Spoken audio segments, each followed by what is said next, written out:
Hello and welcome to our YouTube channel Finbuzz Learning. So today we are going to discuss about corporate action and its type. Let's start with understanding the corporate action in detail. So corporate action are the action which is taken on the corporate level, which give a huge impact on shareholders and financial structure of the company. Now we will try to understand who takes the decision of corporate action and what are the impact of the corporate action. So, the issuer of the company, primary board of directors, decides the corporate action event by reviewing all the relevant information, and then sometime they also need to take the shareholder approval. Also, this decision can give positive and negative impact both on the company or the share price of the company. The board of directors take proper measures to ensure that the influence of the corporate action is positive and it fulfills the purpose. Now, corporate action events are directly relevant to the company assets, which is mostly impact the financial assets like stock of the company.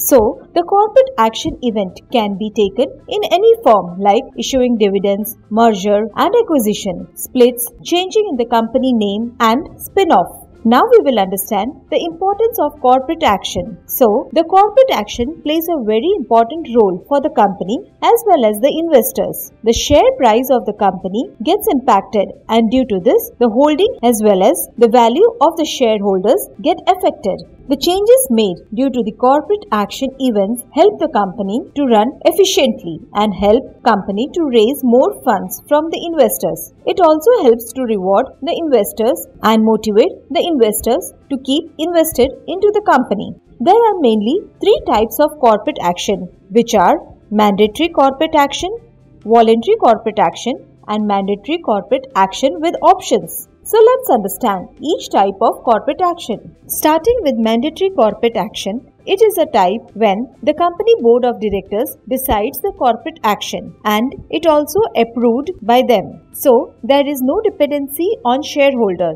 We can also say that shareholders are not involved into the decisions of corporate action. Hence, they only need to follow what is decided by the board of directors. Dividends, spin-off, splits and merger, the best example of mandatory corporate action. Now, the next type of corporate action is voluntary corporate action, which is announced by the company and it gives the option to the shareholder to participate or not to participate into the event. So, the shareholder needs to give the response or approval to the company regarding whether they want to participate into the corporate action or not. Now, tender offer is the best example to understand the voluntary corporate action. In the tender offer, the shareholders get the offer to sell the share at a predetermined price to the company. Now, the shareholders get the option to choose the tender offer or not by giving the response to the company.